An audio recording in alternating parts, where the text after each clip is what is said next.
MVZ lunch on this rainy afternoon. I guess we had MVZ coffee this morning out in the rain. I'm not sure if anybody was out for that or not. I just want to remind everyone and announce that our plan for spring semester is to return to MVZ lunch in person in the GML. MVZ lunch is a class, and the campus is very clear that they want all classes to be back in person spring semester. It's not clear. I was on a meeting this morning with campus administration. It's not clear whether mask mandates are going to continue or not. It's just too far out to predict. And that really depends on the county moving to the yellow tier and being there for 3 weeks. And I guess we're not there yet, but we're getting close. But regardless, we will be in person in the spring. We'll do MVZ lunch in the GML. And I look forward to everybody being back together. The campus is pointing out rightly, I think, that there is something special about the Berkeley community, and there's some cost to not being together in person in terms of not giving people the opportunity to experience the community. And I think this is especially true in the MVZ. The schedule is on the website, and we'll be back in January in person. But with that, does anybody have any other announcements? Okay, Chris. Great, thank you so much, Michael. I would like to welcome Fania Palominos, who's my second postdoc here, but she just arrived from Chile a couple weeks ago. So welcome. And it's my pleasure to introduce Austin Patton today, who joined my lab it seems like forever ago, but just last year, virtually as a ghost doc. And he's finally now in person over the summer here, he joined us. So Austin finished his bachelor's degree in biology at Warren Wilson College, so in sort of the heart of Appalachia in North Carolina. And then he did his PhD with Andrew Storfer at Washington State University. And yeah, graduated this past year. I mean, Austin is this true integrative biologist. And you look at his CV now and the talk you'll hear today, and it's like every project he does is a new system, a new set of methods, a new set of questions. And it's really kind of amazing how he can just kind of jump around and ask these sort of cohesive and sort of amazing studies, really. I'm just honored to have him in the lab. He joined last year, and shortly after that, he got himself an NSF postdoctoral research fellowship, a first author science paper, a first author PNAS paper. I think that, you're going places, Austin. And also just, he has this sort of deep rooted love of natural history. He's incredibly passionate about salamanders, and finally the rains are here, so it's going to be so exciting to see Austin out there in the field looking for salamanders and potentially doing some outreach events maybe next year. So yeah, without further ado, welcome, and I look forward to your talk. Austin, take it away. Thank you. That was incredibly kind. So let's share screen here. Okay, does that look good to everyone? Okay, so I'm glad to actually finally be presenting to you guys after, as Chris said, being a ghost doc for about a year. And today I'm going to be kind of giving you a presentation on sort of a series of short snapshots of some of the work I've conducted so far, generally speaking in radiations, both large and small. And so I know, Chris just had a brief little introduction of myself, and some of this will be redundant, but I want to kind of provide a little bit of background as to where I came from, because these projects are somewhat independent, and so I want to outline how each came to be and how they kind of link together. And so, as Chris mentioned, my academic career really began as at Warren Wilson College as part of a collaboration with J.J. Apodaca, and this project was basically trying to, do a conservation genetics study, looking at this beautiful green salamander, right? This sort of only Eastern representative of the genus Anides, and this rock outcrop specialist. And this really is just a spectacular Eastern salamander found in a beautiful habitat. And there's this isolated part of its range in Western North Carolina that we were particularly interested in because these had experienced dramatic population declines. And we set it to do this small conservation genetics study of an isolated population, but it soon snowballed. And in turn, in a sense, this project has a home in the museum because we ended up, collaborating with the MVZ's own and dearly missed Dave Wake. And I was really, privileged to have this opportunity to work with him and to have him sort of guide us through this project. And as a consequence, we ended up describing this cryptic species of salamander, Anides cariensis, on the basis of morphological and genetic differences. And in a very real way, this project kind of incited my interest in speciation and speciation biology, and on a trajectory to try to combine population genetic and phylogenetic approaches to study the diversification process writ large. And so, again, as Chris mentioned, I decided to move for my PhD, moved way out west for a change of scenery instead now to the rolling wheat fields of Eastern Washington, under the mentorship of Andrew Storfer, who until recently had, mostly spent his career studying the landscape genetics and disease ecology of salamanders. But in the early days of my PhD, I kind of ended up finding myself hopping over 8 miles over to the University of Idaho, where I quickly ended up diving headfirst into the world of macroevolution and phylogenetic comparative methods, in large part to the influence of Luke Harmon, who literally wrote the book on the subject. And Luke is this incredibly enthusiastic person, and so it's kind of unsurprising that I found myself heading in that direction. And so, kind of wanting to continue working on salamanders and using these sort of phylogenetic approaches to study macroevolution and diversification. In my first chapter of my dissertation, I asked what role hybridization plays in the diversification process of salamanders, looking across the entirety of the order. And so you'd think, all right, I'm going to continue down that road, right? But I mentioned that Andrew at the time had kind of shifted his focus. And so around the time I joined the lab, he began to study this transmissible cancer and its impacts on Tasmanian devils. And so, I was a salamander biologist in a devil world, and, I wanted to find an opportunity to sort of apply myself to the system and to contribute to the work the lab was doing. But up until that time, most of the work had been done looking at adaptation in the devils. And so rather than focusing on the devils, I ended up trying to apply my interest in diversification models to this system by studying the diversification of their transmissible cancer as it swept across the island. And so that's kind of where I'll begin my talk today. But despite this sort of foray into the world of transmission dynamics, I ended up finding myself growing increasingly excited about adaptive radiation and speciation. And that was in large part to my reading these books that were formative to me, like Speciation and Ecology of Adaptive Radiation. And so wanting to kind of continue down that trajectory, I again teamed up with Luke and began what I thought was going to be this tiny little side project looking at diversification of island and mainland anoles. But similar to my work with the green salamanders, this also snowballed and ended up leading to a collaboration with Jonathan Lossos and numerous others that was recently published. And so that'll be kind of where I transition in the second focus of my talk today. And lastly, at this point, I'm graduating. I have an opportunity to move on to my postdoc. I debated calling this adaptive radiations to, adaptive landscape boogaloo. I really wanted to continue working on adaptive landscapes. And so, although most of my work has kind of taken this historical perspective using phylogenetics to study the diversification process, now I wanted to kind of apply genomic approaches to study the origins of adaptive radiations, kind of closer to the intersection of micro and macroevolution. And so for the last portion of my talk, I'll be talking about what I did last year as a postdoc, investigating this nascent adaptive radiation of Caribbean pupfish, revisiting Chris's fitness experiments, but using a genomic lens to estimate genotypic fitness networks.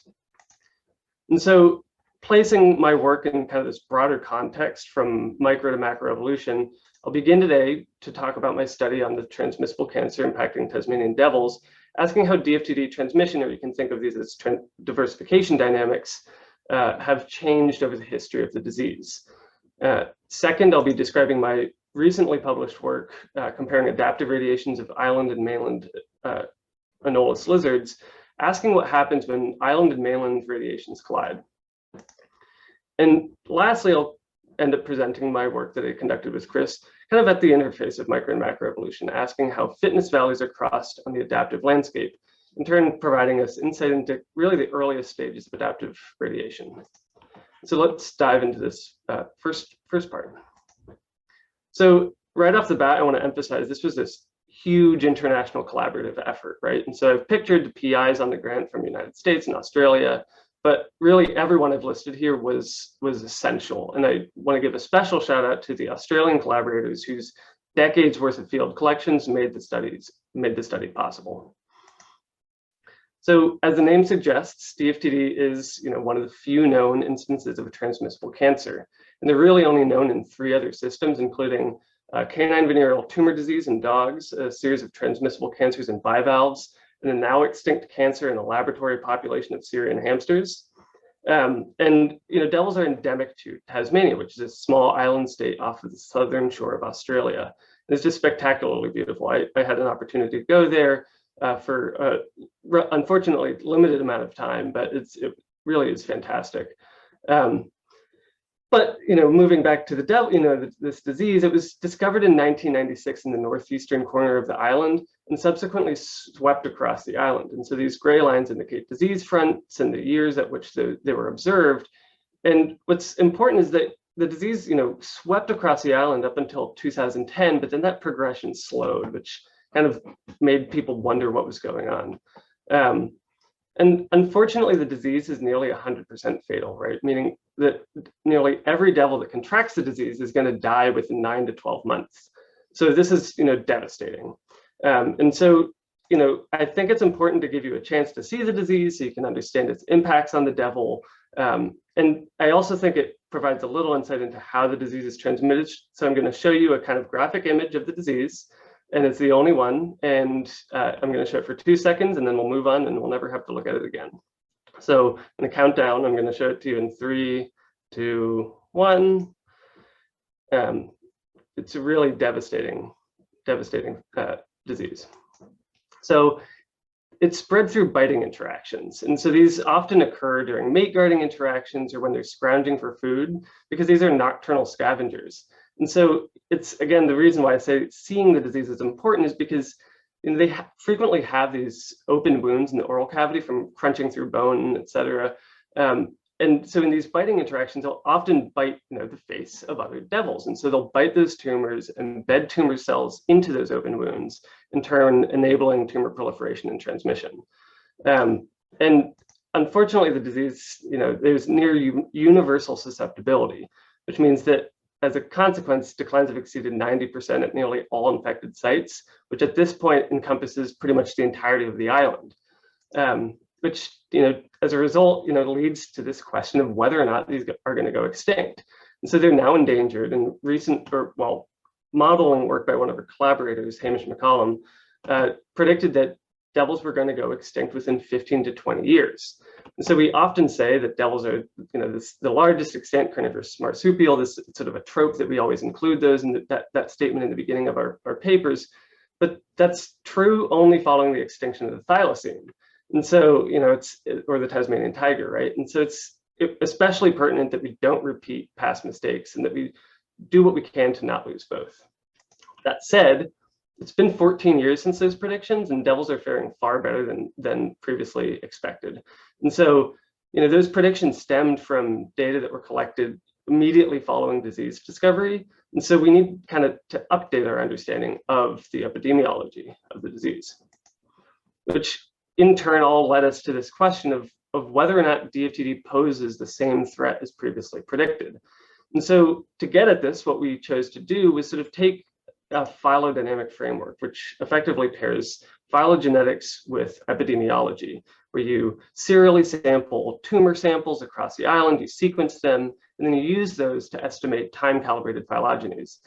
You then use those phylogenies to estimate important epidemiological parameters like R naught, And so in a very real way, this is super similar to macroevolutionary diversification models. And actually, much of the methods development was built on the shoulders of those approaches. And I should say that we began this project way before the pandemic. And so, it was sort of exciting. Next Strain and Trevor Bedford was still working on this stuff, but it really hadn't come into the public sector. And since the pandemic, these methods have really been crucial with respect to the learning about COVID transmission. And so I mentioned this R0 parameter, and now as a result of this pandemic, some of us are going to be familiar with this, but basically it describes how a disease spreads through a population, where if it's greater than 1, the disease is going to increase in prevalence and spread throughout the population, whereas if it's less than 1, the disease is going to decrease in prevalence. And so you might imagine this sort of ancestral devil that sadly gets a face tumor. And if we assume that R0 is 2, that means that that devil will in turn infect 2 individuals, who in turn will infect 2 more, and so on and so forth. And so, for disease as fatal as this, it's going to sweep through a population, but it's also going to deplete the population of individuals that can even get the disease because they're all dead. So that can change transmission dynamics. And perhaps I can explain how the disease, or why the disease slowed as it spread across the island. And so we attempted to kind of implement this phylogenetic framework. And so we used 51 resequenced tumor genomes that were sampled across the island, shown here, and they were collected between 2003 and 2018. And to estimate that time-calibrated phylogeny and infer accurate time series estimates of the reproduction number, we screened the genome to identify this set of measurably rapidly evolving genes and use those to then infer the tumor phylogeny and perform phylogenetic analyses. And in doing so, we ended up finding this topology, recovering this topology that sort of indicates early emergence and persistence of 2 tumor lineages early on in the history of the disease. And so when we used an approach to identify transmission clusters or parts of the pathogen phylogeny that experience distinct transmission dynamics, we ended up finding these 2 nested transmission clusters shown in red and purple. But what surprised us was that there was no geographic structuring. They were widely distributed across the island and wholly geographically overlapping. And what that means is that they aren't structured with respect to host population, which is kind of our a priori hypothesis. So this is devil population structure, and it exhibits this sort of east-west and north-south pattern of population division. And together what this kind of tells us is that the tumor lineages appear to replace one another following disease-induced host population declines, which is consistent with some recent modeling work that's come out. But we wanted to know about transmission dynamics, right? And so we estimated those within each transmission cluster.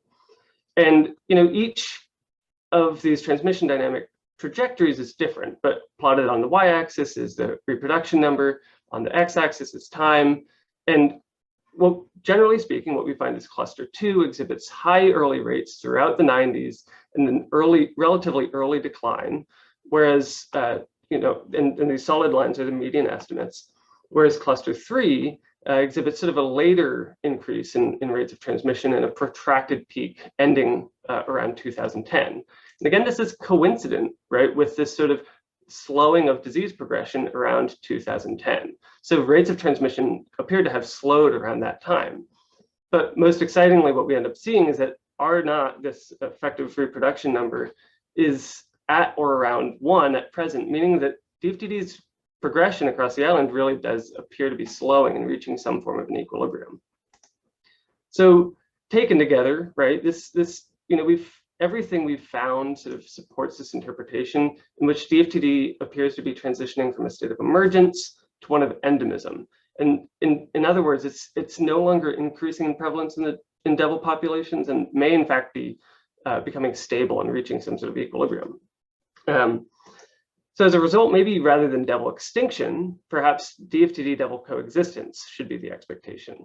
And that finding is sort of mirrored by multiple studies now that have been coming out and that show that DFTD extinction may be less likely than coexistence or even extirpation of the disease.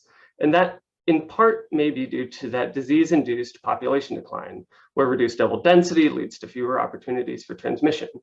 And that really kind of emphasizes then this need to implement an evolutionarily informed approach to conservation because there's these initiatives right now that are being proposed to introduce devils that are captive bred into infected populations, but that might do more harm than good.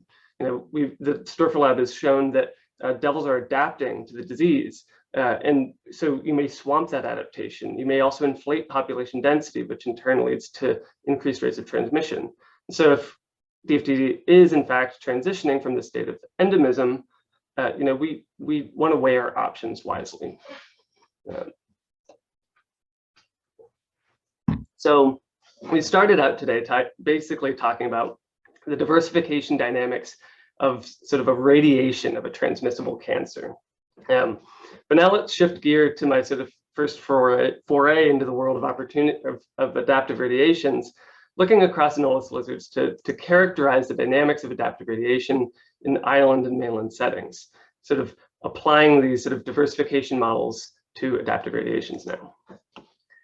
So generally speaking, when it comes to adaptive radiations, many of our most famous textbook examples come from islands or island-like settings. You've got the Hawaiian honey creepers, the Galapagos finches, cichlids of the Great African Rift Lakes, and anolis lizards of the Caribbean. We've almost now synonymized adaptive radiation with exceptions to island-like settings. And to kind of emphasize that a little bit further, in a recent review that I was able to take a part of, nearly all of the study systems that were described here come from either islands or island-like settings. And so although there are exceptions, this overall pattern has led to this predominant intuition that mainland and island colonization concede adaptive radiations, but the converse is less likely or unlikely to be true. And this has gone so far to even assume or even lead to historical assumptions that islands are these so-called evolutionary dead ends. Now, one exception to that rule, is obviously Heliconius, but also anolis lizards, which have independent radiations in the Caribbean as well as on the mainland. And so, for this audience, many of us are familiar with this Caribbean adaptive radiation of anolis lizards, and they're famous in large part because of the convergent evolution of these ecomorphologically and morphologically and ecologically similar so-called ecomorphs that independently evolved on the islands of the Greater Antilles. And so the Caribbean anoles have been subject to decades of extensive study. We've put them on treadmills, ran them through obstacle courses, we've even put them in wind tunnels, right? And all of that together has sort of led to extensive knowledge about the relationship between form and function. And as a result of that, we've shown that these adhesive toe pads were a key innovation for occupying and exploiting this arboreal niche, right? These enlarged subdigital toe pads with modified scales called lamellae, that enable or facilitate that adhesion. Anoles are capable of more effectively navigating arboreal settings, and has been proposed that that is in part what led to their extensive species proliferation. That said, most of that work has been done on the mainland or island species, and mainland species is much less well studied, despite the fact that there's actually more species found on the mainland. So when I'm referring to the Caribbean radiation, I'm specifically referring to the Greater Antilles, or what I'll refer to as GA, which includes Cuba, Hispaniola, Puerto Rico, and Cuba. And the southern Lesser Antilles have fewer numbers of individuals and no in situ diversification. But the species richness found in the Caribbean is rivaled by that in Central America and lower southern Mexico. And so, anoles have this kind of complicated colonization history. So past work has shown that they arose in South America about 51 million years ago. And we refer to that sort of incumbent mainland radiation as M1 or mainland 1.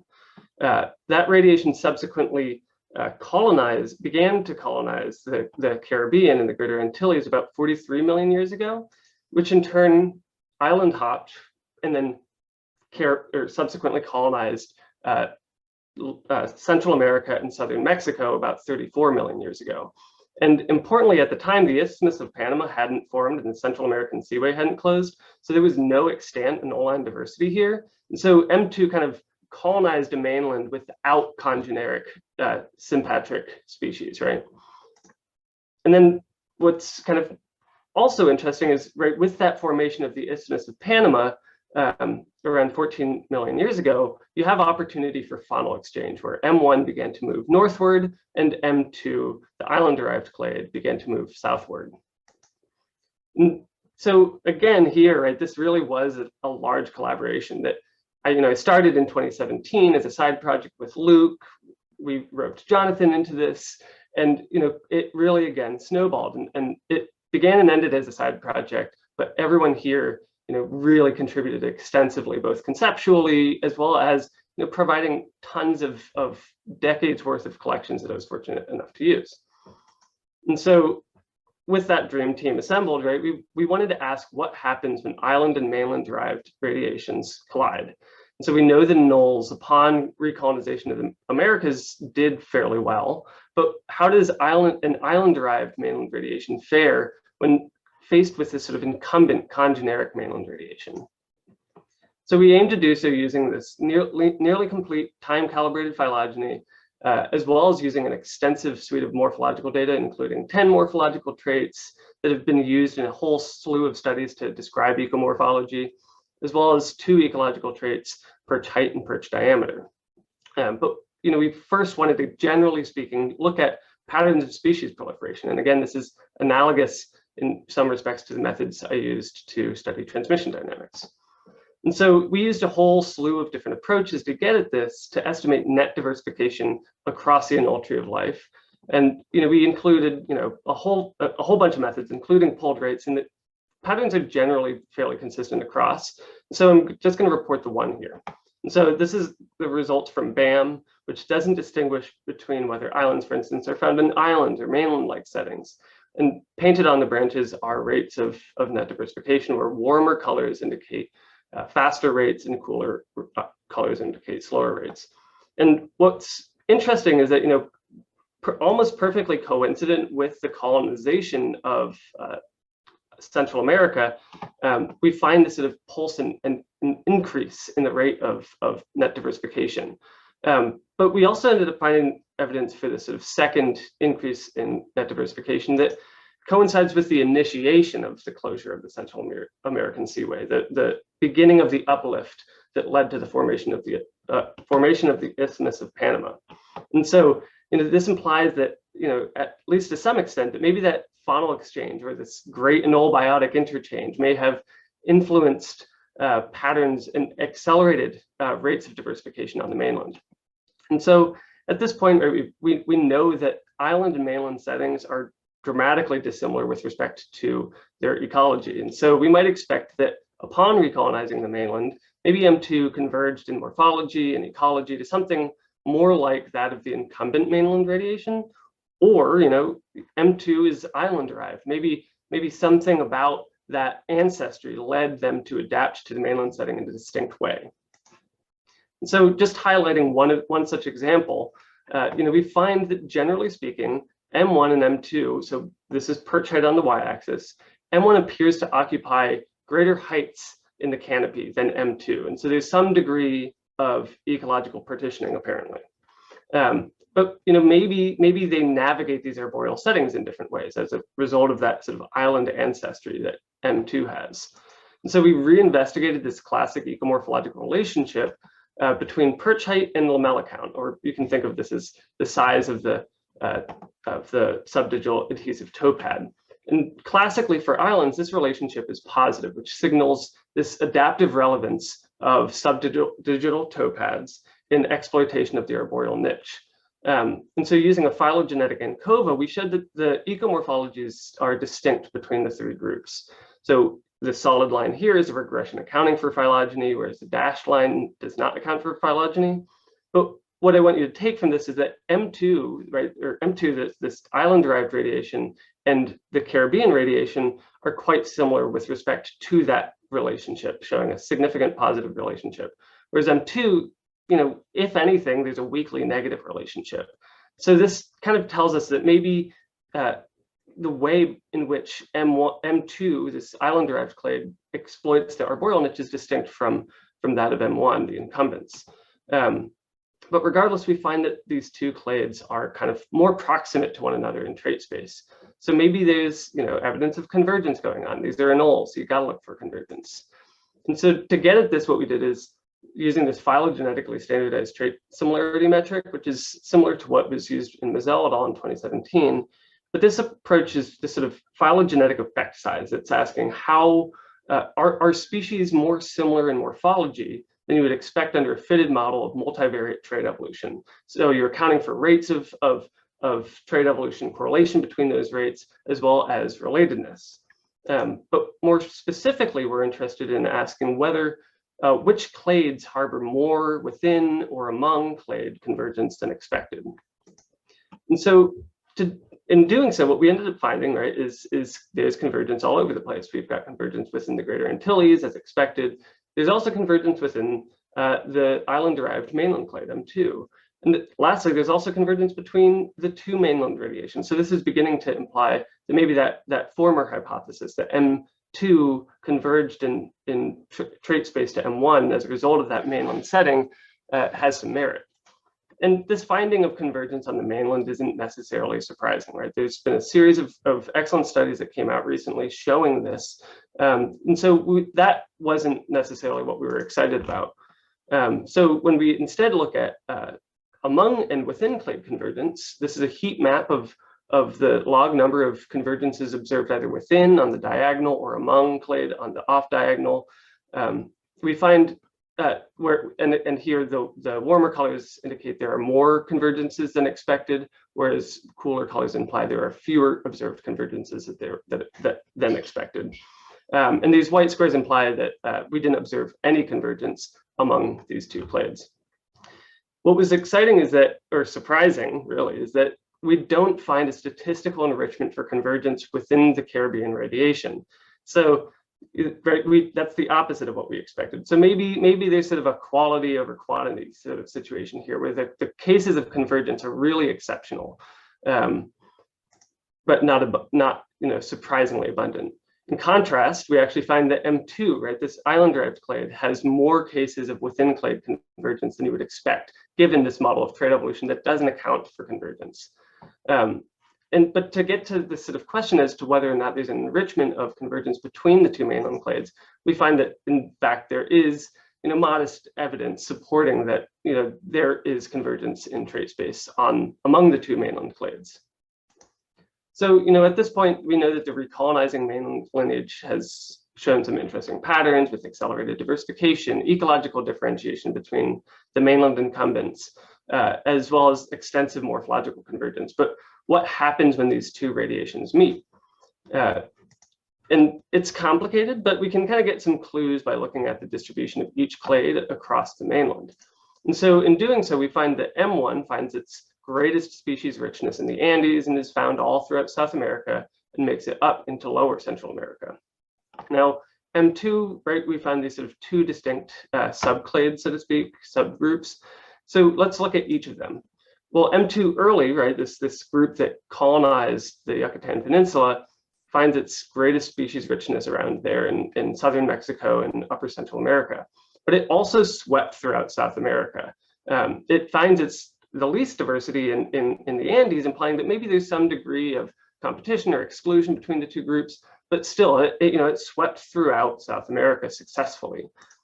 And M2 derived shows a similar situation, instead now finding its greatest diversity in lower Central America, but again, it swept throughout South America and throughout upper Central America and southern Mexico. And together, this is really painting this picture in which the incumbent mainland radiation failed to make inroads north, whereas the island-derived recolonizing clade fared far better, despite each of the two having the same amount of time or opportunity for faunal exchange. And so this kind of then implies sort of an asymmetry of priority effects, with M2 impeding northward movement by M1, whereas M1 had no such advantage as compared to M2. And so rather than being an evolutionary dead end, it really does seem that islands can see these extensive mainland radiations that fare better than island-derived radiation or mainland-derived radiations.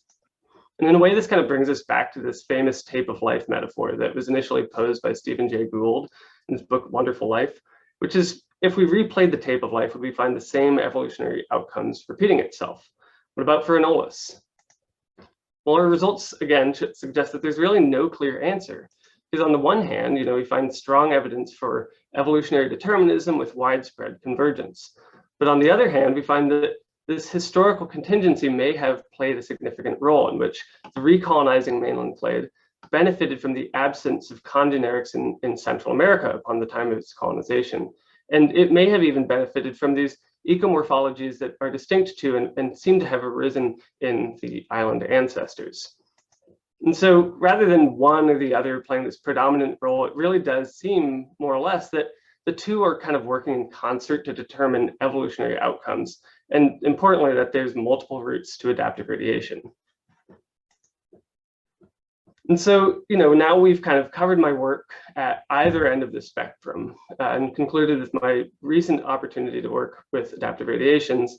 And I've shown that there's multiple routes to adaptive radiation. So, and then last but not least, let's see if we can kind of bridge these two scales and sort of integrate them, studying the early stages of adaptive radiation using the fitness landscape. And so I'm specifically going to be talking about the work I was doing last year as a postdoc with Chris, in which we returned to his fitness experiments, estimating the first genotypic fitness networks for a vertebrate system. And as the other projects, this is a smaller collaboration, but it still was collaborative, right? Emily Richards in the Martin Lab in the museum was critical to this, obviously Chris, and Kate and Logan contributed to the early stages of the project while the lab was still at UNC. So I was just talking about how adaptive radiations kind of play out at this macroevolutionary scale, but how do they arise in the first place? So this metaphor that we often invoke to explain that process is the adaptive landscape, which was initially introduced by Sewell Wright in the 30s to describe this complex relationship between genotype and fitness. And it describes how populations evolve from valleys of low mean fitness to peaks of high mean fitness. And this has kind of been heralded as probably our best conceptual bridge between micro and macroevolution. But this question persists, right, of how, once you reach a local optimum, do you traverse this fitness valley and oppose natural selection to reach another fitness peak? And this is really, in a sense, right, this process of speciation. But that problem could be explained by the simplification to 3 dimensions. And so now if we instead envision the fitness landscape as this sort of network and discrete genotype space, which is really what Wright initially proposed, we see that there's many possible ways to get from one point on this landscape, this network, to another. And so if we imagine this fitness network for 2 species, where nodes are individuals and they're comprised of biallelic SNPs, 0, 1, and 2, and each species resides on a fitness peak. We might imagine that by navigating through genotype space, we can instead, rather than decrease in fitness and traverse this fitness valley, we can sort of circumvent it by going at each mutational step, increasing in fitness. And so we refer to these paths that increase in fitness as accessible. They're these genotypic trajectories that monotonically increase in fitness. And we can consider these as monotonic as adaptive walks under Fisher's geometric model. But most of these paths on the fitness landscape are going to be inaccessible, because if you assume strong selection and weak mutation, natural selection will not favor paths that decrease in fitness. And also, the shorter those paths are, the more strongly they'll be favored. And so, now we can imagine again how in multiple dimension genotype space, we can circumvent these fitness values entirely. But again, this is really more than just a metaphor, right? We've empirically estimated these for bill shape and cross bills, for the evolution of antibiotic resistance in E. coli, as well as a system that is familiar to us, which is on San Salvador Island, a small island in the Bahamas that has these hypersaline lakes and is host to this microendemic radiation of pupfish that arose within the last 10,000 years. And this radiation is comprised of this widespread generalist throughout the Caribbean, a molluscivore with this unique nasal protrusion that's hypothesized to facilitate an oral shelling of snails, as well as a scale eater with these incredibly long, 2-fold long oral jaws that enable scraping the scales off of sides of other fish, which in turn comprises a significant portion of its diet. And I should mention that Emily recently described this 4th new species of of fish on the island that's sort of this intermediate between generalists and scale eaters. But I'm really just going to focus on these three. And so past experiments by Chris using thousands of experimental hybrids has shown that the radiation is characterized by this complex adaptive landscape in which generalists occupy this low fitness peak and molluscivores are on a high fitness peak. And sadly, we've not found a peak for the scale eater. But that's just because they're difficult. But in a way, this kind of perfectly epitomizes this challenge. How do we cross fitness valleys? The generalist is on this low fitness optima, whereas the molluscivores are on a high fitness optima, and there's a valley in between them. So how did this fitness valley get traversed? And so this begs this question, right, of how are fitness valleys crossed during the origin of adaptive variations?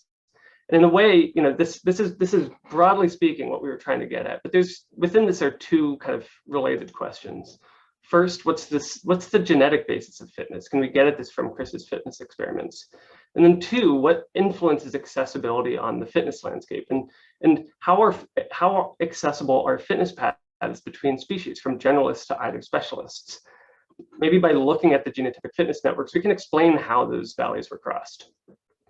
So let's dive into this first question. And so what we did here was we conducted whole genome sequencing of about 139 hybrids from the past fitness experiments. We determined a measure of composite fitness for each hybrid, which is survival times growth. And then we tested for an association between those SNPs and composite fitness. And in doing so, we were able to identify the suite of variants that are associated with fitness differences. In red are the sites that are significant following a Bonferroni correction, in blue following a false discovery rate. And that's perhaps not unsurprising, right? But what is notable, though, is that 6 of these genes, for instance, the set of genes, are shared between our data set and multiple independent data sets that are either highly divergent, these genes that are highly divergent among specialists on the basis of population genetic differentiation, as well as also being differentially expressed. And furthermore, they're also enriched for these functions that correspond to divergent adaptive traits like craniofacial morphology. And beyond that, we also see that when looking at what these genes are, they're correlated with these sort of unmeasured fitness-associated traits. And so they're capturing components of fitness that we can't measure from just pictures of fish faces, right? It's sort of telling a more complex story about the nature of the genetic basis of fitness. And so we've shown that this genomic basis of fitness, right, includes these adaptively divergent genes, as well as correlates of unmeasured fitness-associated traits, such as, for instance, taurine synthesis, which is this rate-limiting enzyme influencing growth in many fishes. But what about this question of how, can we get directly at this question of how accessible are fitness paths between species and how do you cross those adaptive valleys? So here I want to emphasize again, another paper from Emily that's fantastic, recently published in PNAS, showing that the radiation didn't occur in a vacuum. And so instead, she showed that selective sweeps acted on this wide range of genetic variation, a whole bunch of standing variation that's distributed across the Caribbean and distant outgroups, introgression that came in from across the Caribbean, as well as a set of de novo mutations that are unique to the scale eater and underlie these adaptive differences. And so together, this kind of implies that maybe the source of adaptive variation can also influence accessibility on the fitness landscape.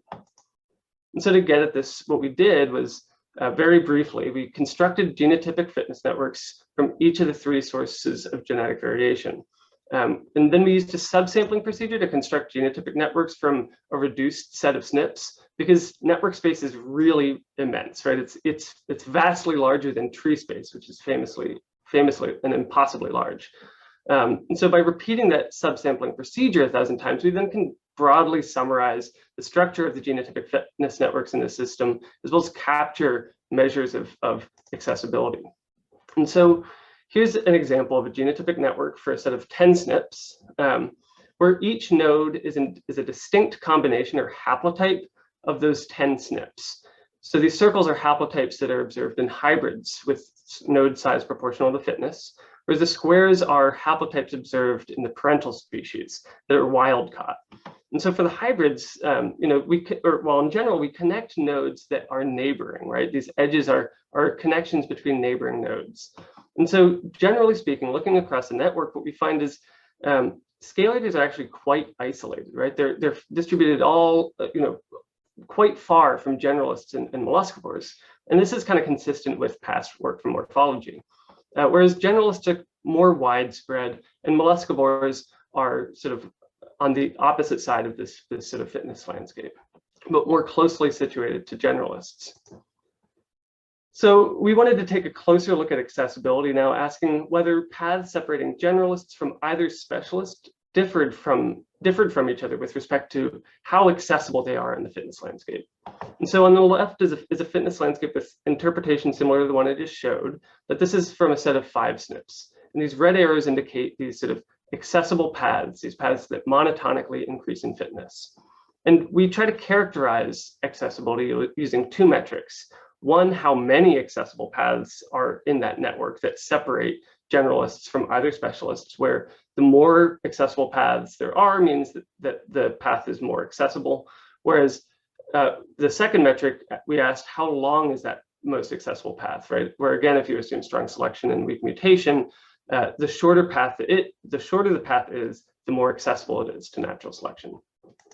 And what we found is that the trajectory separating generalists from molluscivores is more accessible than that separating generalists from scale eaters, in that they have a greater number of accessible paths in those networks that are also shorter. And so both metric of accessibility implies that molluscivores are more accessible in the fitness landscape than scale eaters, which is consistent more or less from these past fitness experiments, right? But we wanted to know how these different sources of genetic variation differed with respect to their influence on accessibility. And so we repeated these measures again, now just looking at generalists to scale eaters, since they have all 3 sources of variation. And we find that relative to networks constructed from standing genetic variation shown here, networks constructed from adaptive integration or de novo mutation are more accessible, right? So the pathway from generalist to scale eater is characterized by, networks are characterized by more accessible paths when constructed using integration or de novo mutation. And furthermore, those accessible paths are also shorter, again, when looking at integration and de novo mutation relative to standing genetic variation. And so this is kind of consistent with this idea that novel fitness peaks may be reached from standing variation alone, because there still are accessible paths. We're still kind of traversing that adaptive valley in 3 dimensions, even just using standing variation.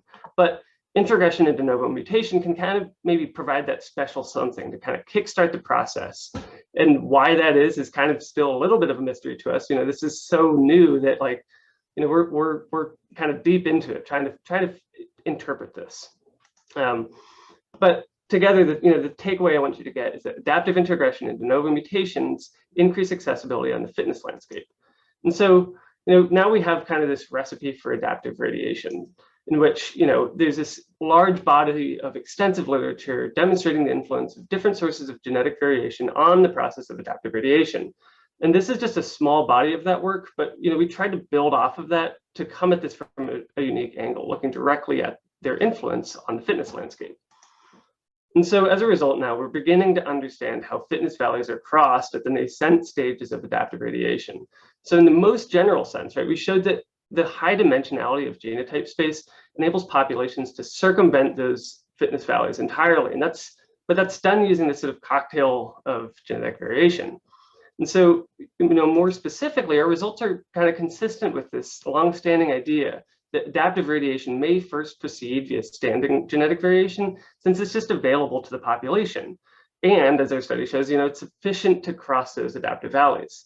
That said, our study is also consistent with this body of work showing that adaptive integration or de novo mutation can really be key to adaptive radiation's unfolding and may expedite the process by leading to improved accessibility on the fitness landscape, both reducing the number of mutational steps necessary to cross that adaptive valley, as well as increasing the number of available paths. And so in a general sense, this is analogous to my work on anoles, in that it kind of begins to paint the story in which there's many possible routes to adaptive radiation, this time looking at it from the context of the adaptive landscape. And so, the road it took to studying adaptive radiation was a little windy. It took me from microevolution to macroevolution, halfway back again. But throughout, there's sort of been this consistent theme of looking at diversification in general. And so, I began looking at this peculiar system of a transmissible cancer, asking how transmission or diversification dynamics varied as the disease swept across the island. And in a lot of ways, that approach was mirrored by my later study of anolis. This time now, rather than looking at the dynamics of disease transmission, I'm looking at the dynamics of adaptive radiation at the macroevolutionary scale as two mainland radiations collide. And so this is, decidedly more comparative. And there I showed that there's no one route to adaptive radiation, and that historical contingency played a significant role in evolutionary outcomes. And those findings are also kind of mirrored in the Caribbean pupfish, where I showed that there's both many routes to navigate the fitness landscape during the early stages of adaptive radiation, but those results are kind of contingent upon the source of genetic variation that's available to natural selection. And this most recent study with fitness landscape is really probably my most integrative work across the two scales. And so at this point now, I've worked in every major vertebrate group except for birds. Why that is, I don't know, but moving forward, I'm just excited by looking at diversification no matter the system, right? And I'm going to continue doing so now, looking at the adaptive radiation of Cameroon crater lake cichlids and Barrambia and bow, as well as the contributions, if any, that intergression plays in the process of sympatric speciation. And with that, I'd like to thank everyone on this slide, as well as everyone that I listed before. There's just too many to acknowledge. And thank you for bearing with me. Great. Let's all unmute for a round of applause for Austin.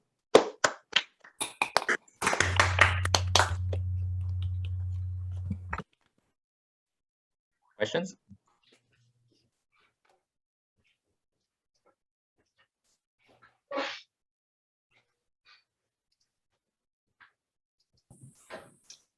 I have a question about the devils. Oh, sorry, Michael, your hand's up.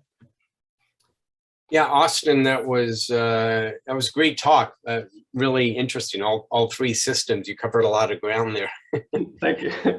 I was a little confused about the accessible paths in the third topic. So do you have fitness measures for all of those genotypes on those node diagrams? Yeah, and we, it was really important to us that part of the reason why we had to downsample the number of SNPs used is because as the size of that SNP haplotype increases, the more possible distinct haplotypes there are, and so possible edges. And so we really needed to sort of scale down so that we could construct networks where we have data at every single node for every single haplotype that's observed in the hybrids. So we do have measures of fitness at each node in those cases. So I guess what I'm still not understanding is when you showed the fitness landscape for the generalist and the molluscivore that have those peaks, and then the scale eater is not on there, right? So there's no peak associated with it, and yet you were describing accessible paths to get there. What am I missing? So I should say too that it's because the haplotypes can be comprised of multiple individuals. We in those cases averaged measures of fitness across the board. But even still, we considered paths to be accessible if they not only increased in fitness but also remained level. And so what I mean by that is it actually is possible that that adaptive landscape, those three dimensions, were based on projecting fitness into effectively morphospace. But here we're just asking what fitness is associated with these SNP haplotypes, these genotypes.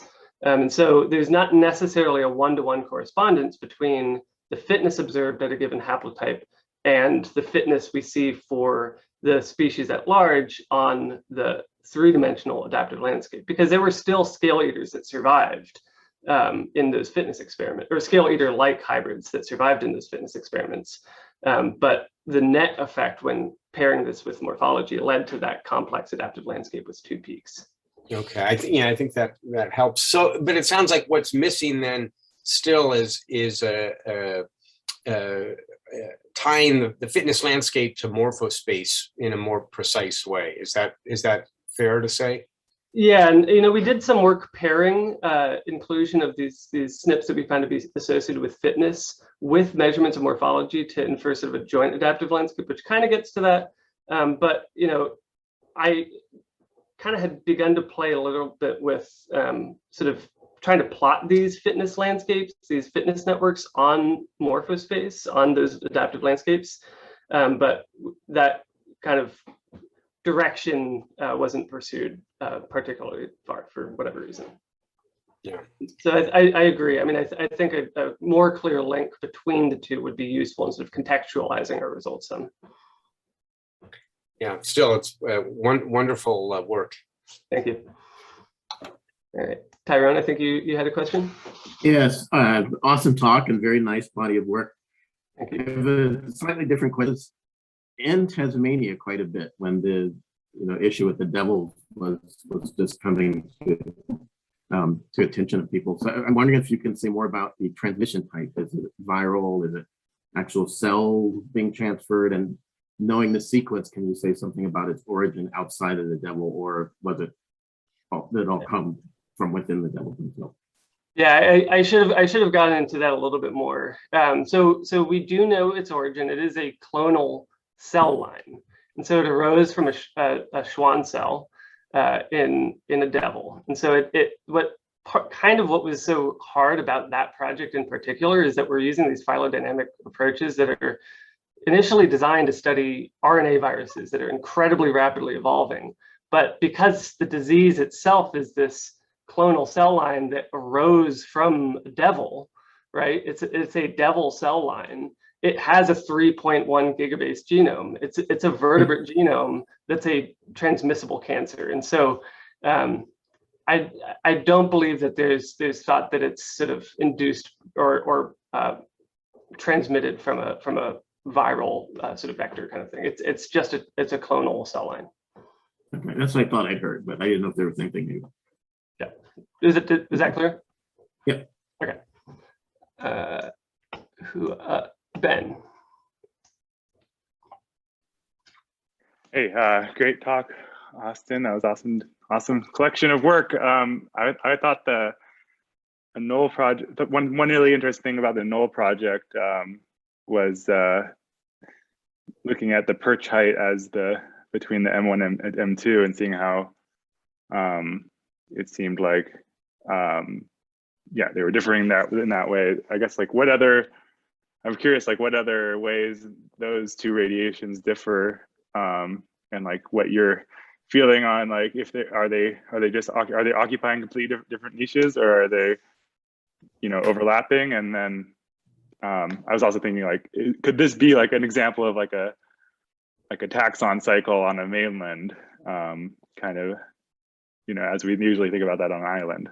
Yeah, so we had kind of thought about trying to pursue that direction. This, again, that project took the span of 4 years, and so there's a ton more that we did looking at differences in ecology, comparing the two clades where they're present in both sympatry versus allopatry, or broadly coexisting within those wide geographic areas. And the takeaway really is that they're different in some regards and not in others. And so they do differ with respect to their perch heights, but we don't see a particularly strong signal of ecological character displacement when comparing the two in sympatry. And so unfortunately, we have these two measurements of ecologically relevant traits, perch height and perch diameter, but there's so much more to ecology than that. And so we really, we're limited in some respects to kind of characterize these sort of gross patterns. And so that's why we wanted to look at, signals of differences in ecomorphology, these classic relationships. And, looking at another one, the relationship between limb length and perch diameter, we actually find that, the relationships don't differ that much. They do, but, generally speaking, it's still this sort of classic relationship between limb length and perch diameter, which is related to sprint speed and stability on branches or twigs. And so I would generally say, there's no clear signal, at least with the data that we have, that there's strong, strong signal of ecological character displacement that's uniform across the range. If that kind of gets to your question, I apologize if that was a little rambling. No, it's super interesting. It makes it more interesting. Yeah. So not to plug the paper, but there's so much more beyond what I showed that's in there with respect to these sort of ecological differences in comparing the two that I didn't have the time to go into here. Yeah, thanks.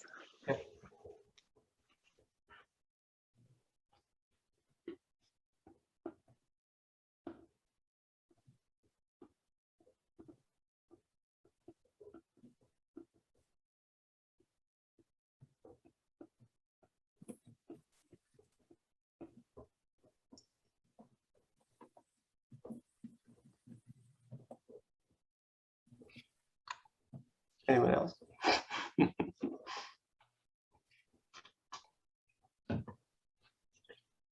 Austin, maybe you can remind everyone where you sit in the MVZ. If people have other questions, they can come find you.